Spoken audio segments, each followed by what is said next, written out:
Halo, balik lagi di YouTube Amanda Bacain Cerita. Dukung aku terus dengan langganan membership di akun YouTube aku. Caranya gampang, tinggal masuk ke akun YouTube aku dan klik join. Di sana ada pilihan paketnya dengan berbagai benefit yang bisa kamu dapetin. Yuk join di membership aku.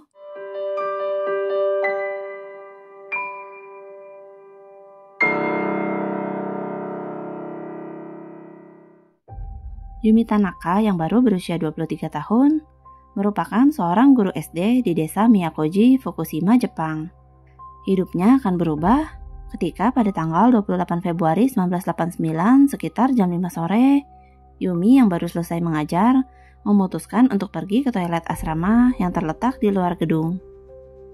Ketika Yumi berjongkok, dia segera mengurungkan niatnya untuk buang air kecil, sebab Yumi dapat melihat sesuatu di dalam lubang toilet yang menyerupai wajah manusia.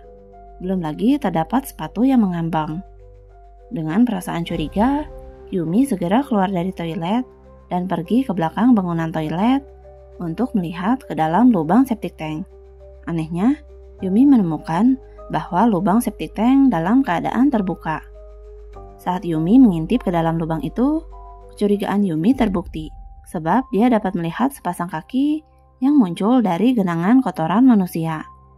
Yumi pun menjerit histeris dan berlari ke gedung sekolah untuk memberitahu para guru yang masih berada di sana. Guru-guru dan kepala sekolah segera mendatangi toilet asrama Yumi. Ketika salah seorang dari mereka mencoba menyentuh kaki itu dengan sebatang kayu, kaki itu tidak bergerak. Sadar kalau mereka sedang melihat sesosok jasad, polisi segera dipanggil ke lokasi. Sekitar jam 6.20 sore, polisi tiba di lokasi. Saat diperiksa, rupanya memang ada seorang pria yang terjebak dalam posisi meringkuk di dalam septic tank. Polisi yang dibantu oleh damkar sampai harus membongkar septic tank itu untuk mengeluarkan pipa toilet dan membelah pipa itu agar dapat mengeluarkan jasad si pria. Ketika diperiksa, jasad pria yang bernama Noyuki Kano ini tidak mengenakan baju atasan dan hanya mengenakan celana panjang. Dia dalam posisi meringkuk dengan wajah yang menghadap ke lubang toilet dan memeluk jaketnya. Noyuki hanya mengenakan satu sepatu, sedangkan sepatu yang satunya ditemukan hanyut di sungai terdekat. Pria berusia 26 tahun itu rupanya merupakan teman dari Yumi. Dia tewas karena hipotermia, sebab pada saat itu sedang musim dingin. Tidak ada luka akibat penganiayaan, yang berarti Noyuki masih hidup ketika masuk ke dalam lubang toilet dengan kesadarannya sendiri. Anehnya, Noyuki dipercaya telah tewas sejak 2 hari sebelumnya, yaitu tanggal 26 Februari, di mana hari itu merupakan hari libur nasional dan Yumi sedang pulang ke rumah orang tuanya. Yumi diketahui baru kembali ke asrama pada tanggal 28 Februari, setelah dia selesai mengajar di sekolah.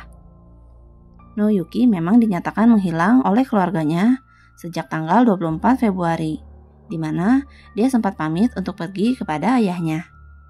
Jarak dari rumahnya ke asrama Yumi hanya 10 menit saja. Dan 1 hari sebelum jasadnya ditemukan, mobil Noyuki didapati tengah terparkir miring di parkiran dekat asrama Yumi. Bahkan kunci mobilnya masih menempel, sehingga dapat dipastikan kalau Noyuki hanya parkir untuk sementara.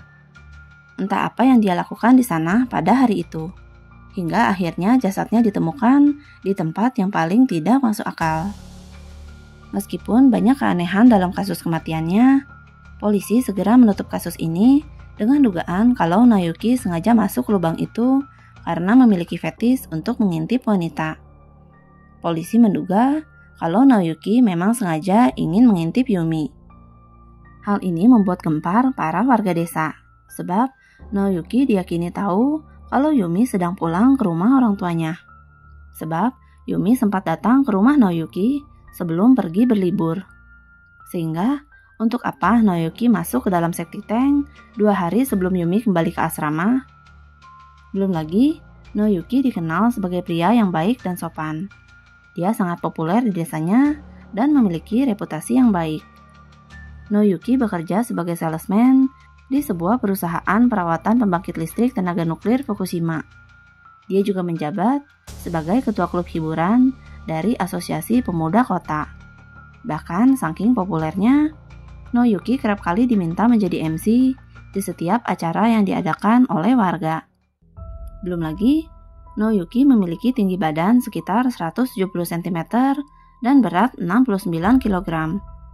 Sangat tidak masuk akal kalau dia dengan sengaja masuk ke dalam lubang septic tank yang berdiameter 36 cm dan panjangnya hanya 125 cm. Oleh karena itu, keluarga Naoyuki dan para warga desa tidak menerima dugaan polisi yang dituduhkan kepada Naoyuki.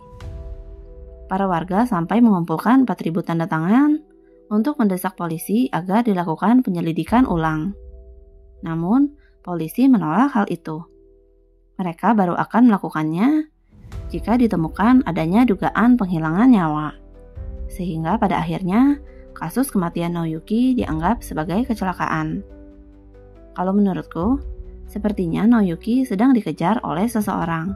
Maka dari itu, satu sepatunya terlepas. Naoyuki yang ketakutan lalu memutuskan untuk bersembunyi di toilet asrama Yumi yang sedang kosong. Bisa jadi orang yang mengejarnya sudah mendekati toilet itu dan Naoyuki menjadi sangat ketakutan. Dalam kondisi panik, dia memaksakan dirinya untuk masuk ke dalam lubang septic tank dan terjebak di sana. Mungkin aja si pelaku akhirnya pergi karena nggak bisa menemukan Naoyuki dan membuang sepatu Naoyuki ke sungai. Gimana nih menurut kalian? Apa teori yang paling masuk akal dalam kasus Naoyuki? Bisa tulis di kolom komentar ya. Subscribe akun YouTube aku untuk dengerin cerita lainnya. Jangan lupa gabung membership aku untuk dapetin video eksklusif setiap minggunya. Take care kalian!